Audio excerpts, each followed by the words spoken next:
महाराष्ट्र के चुनाव में सियासी बयानों की सरगर्मी तेज होती जा रही है। यूपी के मुख्यमंत्री योगी आदित्यनाथ ने महाराष्ट्र की रैली में कहा कि जब वो मुख्यमंत्री बने तो मुगल म्यूजियम का नाम बदलकर छत्रपति शिवाजी महाराज के नाम पर रख दिया। इससे ठीक पहले एमआईएम नेता अकबरुद्दीन ओवैसी ने इशारों में अपने 11 साल पहले के 15 मिनट वाले बयान की याद दिला दी। वहीं योगी आदित्यनाथ लगातार कह रहे हैं, एक रहेंगे तो नेक रहेंगे और अगर बटेंगे तो कटेंगे। यानी चुनावी बयानों में अब 15 मिनट बनाम शिवाजी मॉडल की एंट्री हो गई है। हमारी आज की बहस भी इसी मुद्दे पर होगी।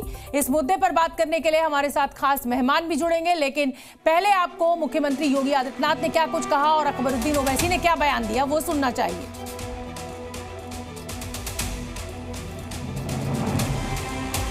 आगरा में हमारी सरकार ने वहां एक मुगल म्यूजियम बन रहा था।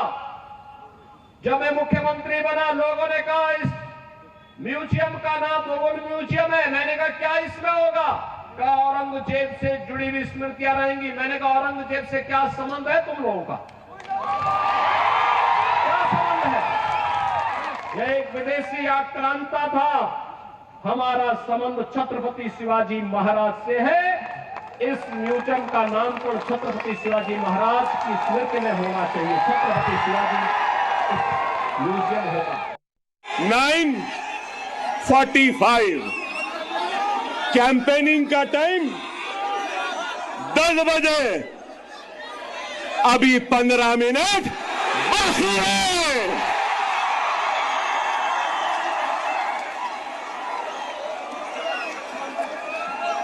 अरे भाई 15 मिनट बाकी है, सब्र करिए। ना वो मेरा पीछा छोड़ती है ना मैं उसका पीछा छोड़ सकता हूं।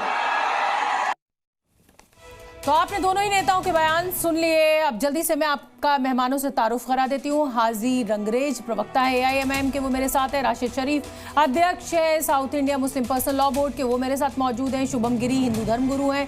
संगीत रागी जी राजनीतिक विश्लेषक हैं। मैं जल्दी से पहले रुख कर लेती हूँ संगीत रागी का। संगीत रागी, मैं आपके पास सबसे पहले इसीलिए आई हूँ कि अब चुनाव है महाराष्ट्र में, तो अब किसी को ये याद आ रहा है कि उसने छत्रपति शिवाजी का नाम म्यूजियम का नाम रखा था, मुगल म्यूजियम बदलकर। कोई अपने 15 मिनट का वो बयान याद दिलवा रहा है। तो कुल मिलाकर ये मान लिया जाए कि ये जो राजनीतिक दल हैं ये अटकाओ लटकाओ और भटकाओ में रखेंगे जनता को। जो असली जनता के मुद्दे हैं उन पर ये आने नहीं देंगे और ना उन पर मतदान करने देंगे और ना मतदान होगा उन मुद्दों पर। संगीत रागी। सोना जी, 2024 के लोकसभा चुनाव ने बहुत साफ कर दिया कि लोग असली मुद्दे पर मतदान नहीं करते हैं। ठीक है। मुद्दों पर मतदान नहीं करते हैं। महंगाई बेरोजगारी पर मतदान नहीं करते हैं। बेनिफिशियरी कितने हुए उस पर मतदान नहीं करते हैं। मकान कितनों को मिला है उस पर मतदान नहीं करते हैं। लोगों ने एक नारा दिया समाजवादी पार्टी के एक नेता ने कि वोट जिहाद करो। मदरसों ने और Indian Muslim personal law board के कुछ मेंबरों ने कहा कि वोट जिहाद करो और वोट जिहाद हो गया। अब इसका काउंटर क्या है? इसका काउंटर एक ही है जो योगी महाराज कह रहे हैं। जो योगी जी कह रहे हैं कि हिंदू लोग यदि बटोगे तो कटोगे। पहले भी हिंदू समाज का विघटन हुआ था। जातियों के नाम पर हम बट जाते हैं। कोई जादव है, कोई राजपूत है, कोई ब्राह्मण है, कोई वैश्य है। हम यदि बट जाते हैं तो तुम्हारी हालत जो है अफगानिस्तान से सिमट करके तुम यहाँ आकर के टिक गए हो।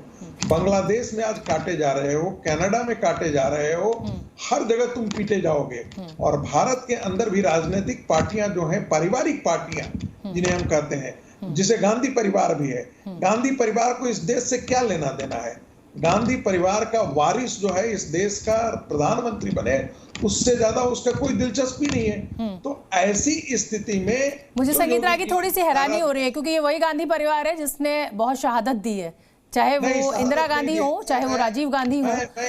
और राजनीति करते करते अगर किसी के प्राण जाते हैं, जान जाते हैं, अब आप कहेंगे वो अपने फैसलों की वजह से गए।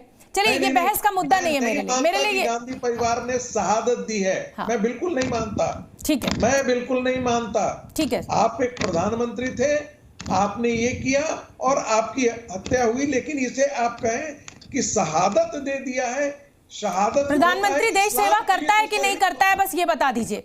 कोई भी प्रधानमंत्री पद पे बैठा हुआ उसको देश सेवा माना जाता है या नहीं माना जाता है उसके काम को? हम मानते हैं, लेकिन उसको शहादत नहीं बोलते हैं। ठीक है, अच्छा ठीक है, अगर वो देश सेवा कर रहा है और पद पे रहते हुए उसकी हत्या हो जाती है तो क्या ये शहादत नहीं मानी जाएगी? हालांकि ये बहस का मुद्दा नहीं है मेरे लिए। शहादत शहीद शब्द से बना, ठीक है, शहादा शब्द से बना है। जो इस्लाम के लिए मारा जाता है उसको शहादत कहते हैं। अच्छा चलिए ठीक है, चलिए संगीता की बहस को हम भटकाते नहीं है। मैं और आप एक अच्छे मुद्दे पर हम चर्चा के लिए एकत्रित हुए हैं और मेरा पॉइंट यही है कि अगर हम आज छत्रपति शिवाजी को याद कर रहे हैं, जैसा कि आपने भी कहा कि मुद्दों के ऊपर अब मतदान नहीं हो रहा है और इसीलिए इन नेताओं को ये बातें याद दिलानी पड़ रही हैं। हाजी रंगरेज प्रवक्ता है एआईएमआईएम के हाजी रंगरेज से मेरा यही सवाल है कि असली मुद्दों की बात नहीं करेंगे आप बात करेंगे 15 मिनट के बयान की। असदुद्दीन ओवैसी और अकबरुद्दीन ओवैसी इस तरह के बयान देंगे और उससे आपको ऐसा लगेगा कि साहब मुस्लिम कम्युनिटी जो है वो टूटकर हमें वोट दे, चाहे विकास की बात हो चाहे ना हो, चाहे मुसलमान का बच्चा पढ़े चाहे ना पढ़े, चाहे मदरसों की शिक्षा को हम प्रिविलेज देते रहे, लेकिन असली जो विकास मुसलमान कम्युनिटी का वो हम होने नहीं देंगे। हाजी रंगरेज। देखिए शोभना जी, अभी आपने जो है संजीत रागी जी को सुना, वो कैसे इस्लामोफोबिया से ग्रस्त हैं और किस तरीके से वो बार बार मदरसों की बात कर रहे थे। वो गांधी जी को जो है महात्मा गुरु मानने के लिए मना कर रहे थे और वो उनकी शहादत को मना कर रहे थे। ये दरअसल गोडसे के हैं, ये गोडसे को मानते हैं, अपना हीरो मानते हैं। गांधी जी जो सवाल मैंने आपसे पूछा उसका जवाब दे दीजिए ना, वो गोडसे से है या नहीं है, ये मेरा सवाल ही नहीं है। मेरा सवाल आपसे ये है कि आप मुस्लिम कम्युनिटी को विकास करने देंगे नहीं करने देंगे, आप मुस्लिम कम्युनिटी को पढ़ने देंगे कि नहीं पढ़ने देंगे, या आप यही चाहते हैं कि मुस्लिम कम्युनिटी गरीब की गरीब बनी रहे ताकि आप जिस तरह चाहे उन्हें बहकाते रहें? देखिए शोभना जी, हमारी सरकार तो है नहीं।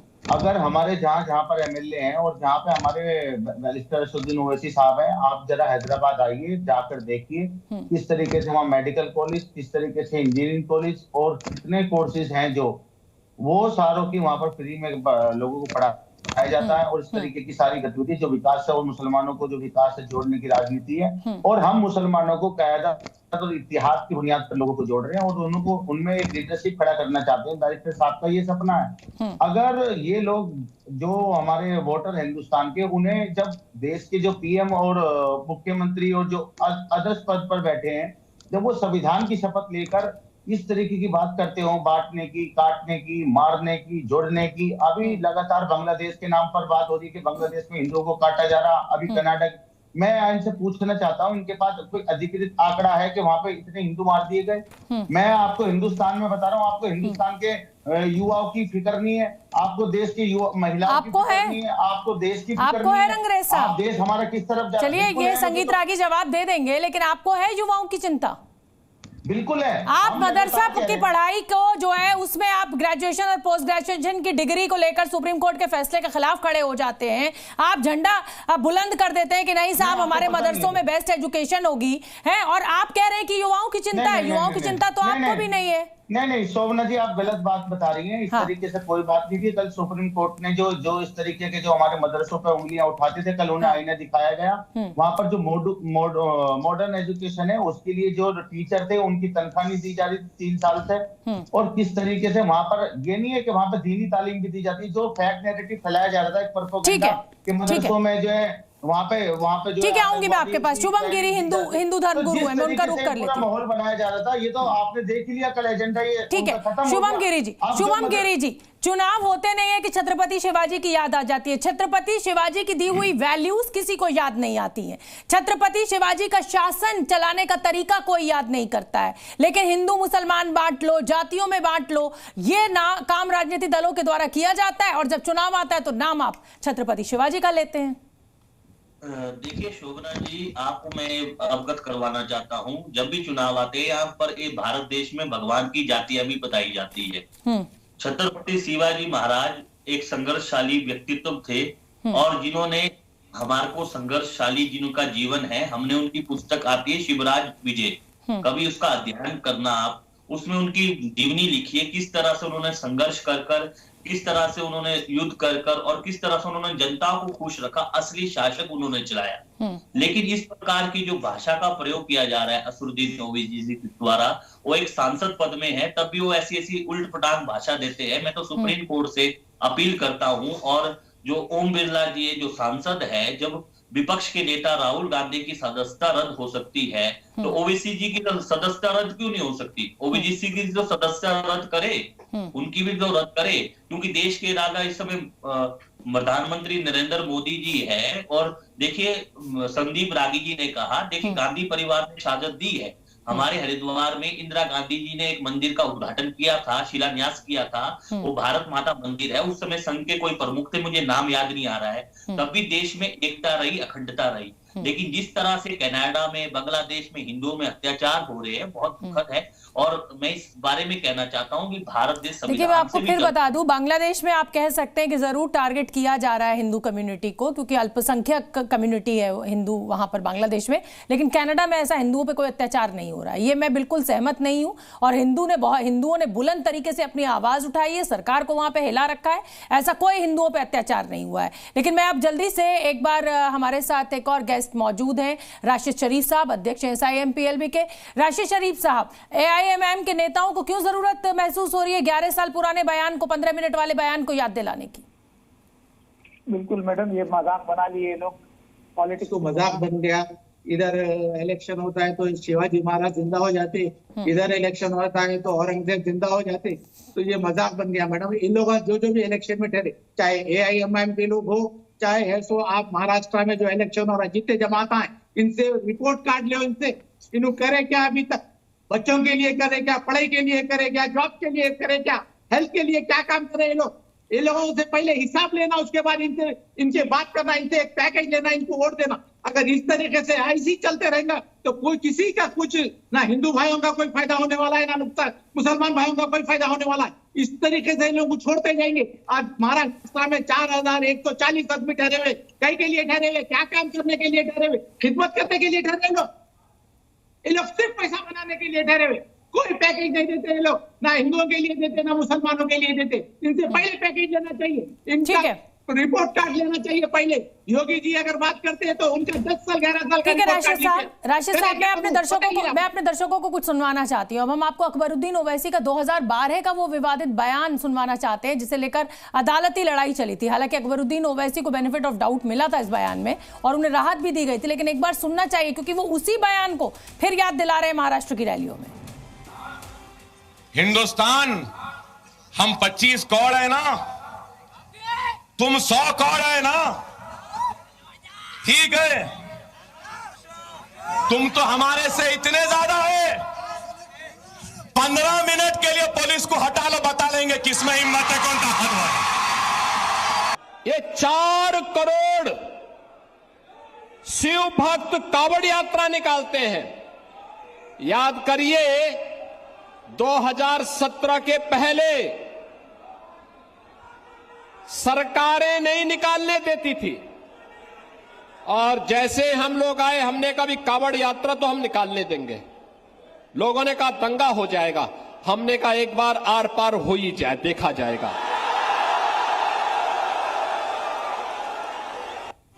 और चलिए जल्दी से मैं एक बार फिर से रुक कर लेती हूँ संगीत रागी का। संगीत रागी, सुनवाए मैंने आपको दोनों बयान, बड़ी हैरानी होती है। अभी अमेरिका का चुनाव, आज नतीजे आ रहे हैं, ट्रंप साहब वहां पर जीत रहे हैं और वहां की जनता के मुद्दे क्या हैं? अर्थव्यवस्था, घुसपैठी। अगर जो लोग मैक्सिको से जो लोग आ रहे हैं, शरणार्थी आ रहे हैं, उनको शरण नहीं देनी, ऐसे ऐसे मुद्दे वहाँ पर डिस्कस हो रहे हैं। एजुकेशन, आर्म्स रखना, इस तरीके के मुद्दे के डिस्कशन है। और हमारे यहाँ क्या डिस्कशन हो रहा है? क्या बहुत आपको ऐसा नहीं लग रहा है कि वो किस दिशा में जा रहे हैं और हम किस दिशा में जा रहे हैं? मैं ये नहीं कह रही हूँ कि वो बहुत सही दिशा में जा रहे हैं, ऐसा नहीं, मैं वेस्टर्न वर्ड्स के लिए कह रही हूँ, लेकिन कहीं ना कहीं ये हमें अब आत्मलोकन नहीं करना पड़ेगा कि हम किन मुद्दों पर चुनाव लड़ रहे हैं, हमारी जनता की क्या जरूरत है और हम क्या बात कर रहे हैं। क्या हिसाब बराबर करके हिंदू कम्युनिटी और मुस्लिम कम्युनिटी आपस में, क्या हम एक बड़े देश और विकसित देश बन पाएंगे? संगीत, देखिए शोभना जी, अमेरिका की स्थिति अलग है, हमारी स्थिति अलग है। वो एक विकसित राष्ट्र है और उनके सोशल जो टेंशन्स हैं वो अलग प्रकार के हैं, हमारे यहाँ एक अलग प्रकार का है। हमने आपसे पहले भी कहा कि 2024 का चुनाव एक वाटरशेड चुनाव था। नरेंद्र मोदी ने एक बहुत लिबरल फेस और राष्ट्रीय स्वयंसेवक संघ ने भी एक बड़ा लिबरल फेस करने के लिए, उदार फेस के लिए लेकर के सामने आया। लेकिन मुस्लिम समाज ने जो रिस्पॉन्ड किया वो बहुत अलग तरीके से रिस्पॉन्ड किया। वोट जिहाद इस देश की सच्चाई बनी और मेरे पास तो आंकड़े हैं पूरे कंस्टिट्यूएंसीज वाइज। लेकिन संगीत रागी बिल्कुल ठीक है, वोट जिहाद हुआ, मैं आपसे कुछ हद तक सहमत भी होती हूँ। जब आप मंगलसूत्र छीनने की बातें करते हैं, जब आप ये कहते हैं कि आपको शंख नहीं बजाने देंगे, आपको घंटी नहीं बजाने देंगे, तो कहीं ना कहीं आप एक कम्युनिटी को टारगेट करते हैं। और फिर क्यों बुरा लग रहा है अगर वो कम्युनिटी एकजुट होकर ऐसे राजनीतिक दल को वो नहीं देती है वोट? अगर ये सेम बातें हिंदू कम्युनिटी के लिए कही जाएगी तो क्या आपको नहीं लगता है कि कम्युनिटी एकजुट होगी और खिलाफ वोट करेगी, जो भी नेता उनके लिए ऐसी बातें करेंगे? देखिए हाँ। आपने बिल्कुल सही कहा। हाँ।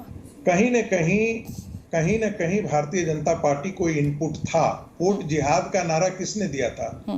भारतीय जनता पार्टी ने तो नहीं दिया था। इलेक्शन से पहले वोट जिहाद का नारा समाजवादी पार्टी के नेता ने दिया। उसी समय इंडियन यूनियन मुस्लिम पर्सनल लॉ बोर्ड के, all India Muslim personal law board के लोगों ने नारा दिया। ये चुनाव शुरू होने से पहले था। और आप देखेंगे कि मंगलसूत्र तब आया है जब एक फेज हो गया, जब प्रधानमंत्री को लगा कि नहीं, जो जिस दिशा में जा रही है चुनाव, ये मुस्लिम वाकई जिहाद कर रहे हैं। और ये सच्चाई है, मुस्लिम इस देश में दीन के नाम पर वोट करता है, ये एक सच्चाई है और पूरी दुनिया में करता है। आप उनकी मानसिकता में परिवर्तन नहीं ला सकते हैं। और इससे लड़ना है तो पॉलिटिकल इस्लाम को यदि लड़ना है, सोच लीजिए कि 14% मुसलमान इस देश की राजनीति को बदलने की कोशिश कर रहा है और 80% हिंदू जो है वो हाशिए पर चला जा रहा है। संगीत रागी, एक सवाल आपसे, बीजेपी को कितने % वोट मिला था 2024 के चुनाव में और इंडिया गठबंधन को कितना मिला था? एनडीए गठबंधन को और इंडिया गठबंधन को आप मुझे परसेंटेज मेरे दर्शकों को बता दीजिए। नहीं, मुझे आप फिर से दोहराइए, मैंने सुना नहीं प्रश्न। मैं कह रही हूं कि इंडिया गठबंधन को कितना वोट परसेंटेज मिला था 2024 के चुनाव में और एनडीए गठबंधन को कितना वोट परसेंटेज मिला? मैं उस आंकड़े की मैं मुझसे मैंने जो कहा नहीं, अगर हम वोट जिहाद की बात कर रहे हैं तो फिर हमें इन आंकड़ों पर चर्चा करनी पड़ेगी। संगीत नहीं, हम आंकड़े पर चर्चा करने के लिए तैयार हैं कि मुसलमानों ने, मेरे पास ये डेटा है कि जितना मुस्लिम का माइनॉरिटी वोट्स जो भारतीय जनता पार्टी के सदस्यों की संख्या थी, उससे भी कम भारतीय जनता पार्टी को मिला है। यानी कि मुसलमान भारतीय जनता पार्टी में विश्वास नहीं करता है। उसको कितना मकान मिला, उसको कितना पानी मिला, उसको कितना राशन मिला, उसको कितना नल जल व्यवस्था मिली, इस सुविधाओं से उसे कोई लेना देना नहीं। उसके लिए दीन जरूरी है। इसीलिए उसको काउंटर करने के लिए जरूरी है कि एक हिंदू वोट बैंक इस देश में खड़ा हो और वो जातियों में ना बटे, तभी इनके मुंह पर तमाचा मारा। हाजी रंगरेज, कितना पानी मिला, कितना अनाज मिला, इसका हिसाब मुस्लिम कम्युनिटी नहीं रखती है। जब वोट देने की बात आती है तो वोट जिहाद जैसे शब्दों का इस्तेमाल किया जाता है। और जैसा कि संगीत रागी आरोप लगा रहे कि एकजुट होकर आप बीजेपी को से छिटक जाते, चाहे बीजेपी आपके लिए कुछ भी कर दे। तो कुल मिलाकर कहीं ना कहीं एक छवि बना दी गई है। कोई राजनीति में जातियों के नाम पे बांटेगा, कोई धर्म के नाम पे बांटेगा, लेकिन आपकी पॉलिसी एकदम साफ है कि हमारे लिए आप कुछ भी करो लेकिन हमें इनके खिलाफ ही वोट देना है। ऐसा संगीत रागी आरोप लगा रहे हैं। देखिए, संगीत रागी का जो इतिहास है, वो जो एक प्रोफेसर हैं और आरएसएस के जानकार हैं, प्रचारक हैं, उनकी भाषा की मर्यादा से लगता है वो किस तरीके से मोहन भागवत जी को नहीं सुनते, वो अपने शिष्य को नहीं सुनते। वो लगातार इस्लामोफोबिया से इतने चरम सीमा पर इनका दिमाग है, इनका दिमाग भी खराब हो गया। इन्हें हर चीज की, आप ये बताइए, पानी अगर मिल रहा है, अगर सब मिल रहा है तो सबको मिलेगा। प्रधानमंत्री मोदी हो चाहे कोई भी हो, सुख सुविधा जो मिल रही है वो आप नहीं दे रहे, आपके घर से नहीं आ रही, आरएसएस के ऑफिस से नहीं आ रही, नागपुर से नहीं आ रही, और टैक्स पेयर में सब मुसलमान भी पे करते हैं। इस तरीके का जो ये बात करते हैं, मेरे को शर्म आती है। मैं तो कहता हूँ, मैं तो ऐसे लोगों की बात का जवाब देना भी नहीं चाहता जिनके अंदर इतनी, मतलब मुसलमानों से इतनी नफरत, और लोगों को आए दिन ये टीवी डिबेट। अरे मुसलमानों से नफरत किसके अंदर भरी हुई है? अब अकबरुद्दीन जो बयान दे रहे हैं कि 15 मिनट के लिए आप पुलिस हटा लीजिए, तो आपके अंदर भी तो हिंदुओं के लिए वही नफरत निकल कर सामने आ रही है ना। आप कौन सा संत बने हुए हैं? अरे सुनिए मैडम, अब मैं कह रहा हूँ, जब इन्हें मुसलमानों से इतनी दिक्कत है, पता नहीं टीवी पर आकर मुसलमानों से बहस क्यों करते हैं। अरे जब आपको पता लगे टीवी पे जो है कोई मुसलमान आ रहा है, दूर हो जाओ आप। साइड हो जाओ। या फालतू जब मुद्दे से आपकी भटकाइए नफरत आपके दिलो दिमाग क्या में फालतू की बैठी बातें है, आप हाजी तो रंगरेज कर रहे मुसलमान हैं। को दिखते ही जो आप सवाल मैं मदरसों आपसे पे- पूछ रही हूँ उसका जवाब दीजिए ना कि अगर चलिए ठीक है उन्हें मुसलमानों से नफरत है, आपके नेताओं को कौन सी हिंदुओं से मोहब्बत है? ये किस तरीके का बयान है कि 15 मिनट के लिए पुलिस हटा लो और फिर देख लेंगे? मतलब आप 25 करोड़ मुसलमान क्या करने वाले हैं अगर भारतीय पुलिस हट जाती है तो? नहीं, आज शोभना जी आपका रुख नहीं, वो उन्होंने बोला था जेल भी गए, बरी भी हो गए। आज फिर अब जो भाई बहस इसीलिए है ना कि एक बार आपसे गलती हुई, अब आप फिर उसी बयान की याद दिला रहे हैं आज महाराष्ट्र की रैली में। मैडम बात ही नहीं समझ रही है। जो लगातार 5 मिनट के लिए पुलिस हटा दो, नवनीत राणा मस्जिदों में घुस-घुस के मारेंगे, बीजेपी के नेता, आरएसएस के लोग पूरे देश में माहौल खराब कर रहे हैं, इन पर जब 3 बार पहले भी बैन लग चुका, तो मैं कहता हूं जब तक ये ऐसे लोग रहेंगे ये देश की एकता अखंडता पर खतरा है। ठीक है राशिद शरीफ साहब, मेरे पास समय कम है, राशिद शरीफ को मैं ले आती हूँ चर्चा में। राशिद शरीफ साहब, मतलब कुल मिलाकर ना हमें शिक्षा की बात करनी है, ना हमें गरीबी की बात करनी है, ना हमें नौकरी की बात करनी है, और जैसा कि संगीत रागी कह रहे हैं कि 2024 में भारत की जनता ने ये बता भी दिया कि साहब हमें किन मुद्दों पर वोट देना है। कुल मिलाकर दोनों कम्युनिटीज लाठी डंडा पत्थर ये उठा लें और एक दूसरे का सिर फोड़ दें, बस इसी दिशा में हमें आगे बढ़ना है। और अगर हम नहीं भी फोड़ना चाहें बतौर नागरिक तो ये राजनीतिक दल ये करवा देंगे, ये लोग करवा देंगे बराबर मैडम, ये लोग बराबर करवा देंगे। जब इनको पूरों को मालूम होना चाहिए, संजीव रागी जी को भी मालूम होना चाहिए, अयोध्या में हार गए, अयोध्या जैसी जगह पे हार गए तो पूरे हिंदुस्तान में मुंह काला हो गया इनका। आज है तो अगर ये संजीव जी ने जो 15 मिनट अकबरुद्दीन अवैसी की बात कर रहे हैं, नवनीत राणा भी 15 सेकंड ही बोली, बस 15 मिनट नहीं 15 सेकंड की बात थी, वो हटा दो, उसके बाद देख लेंगे बोल के बताए। तो ये लोगों की खाली बकवास है मैडम। ये सब बातों में मैं एक बात बोलना चाह रहा हूँ, हिंदू भाई थे मुसलमान भाई थे, ये लोगों की कान, ये लोगों के कान धरे नहीं, ये लोगों को बिल्कुल बकवास लोग है, ये लोग जो दोगले लोग, छूटे लोग हैं लोग। आप अपना देखिए ये अब नेताओं के लिए, अब आपने नेताओं के लिए बड़े खुल के अपनी राय जाहिर कर दी हो। मेरे पास क्योंकि वक्त इतना ही है, आप सभी मेहमानों का बहुत बहुत धन्यवाद।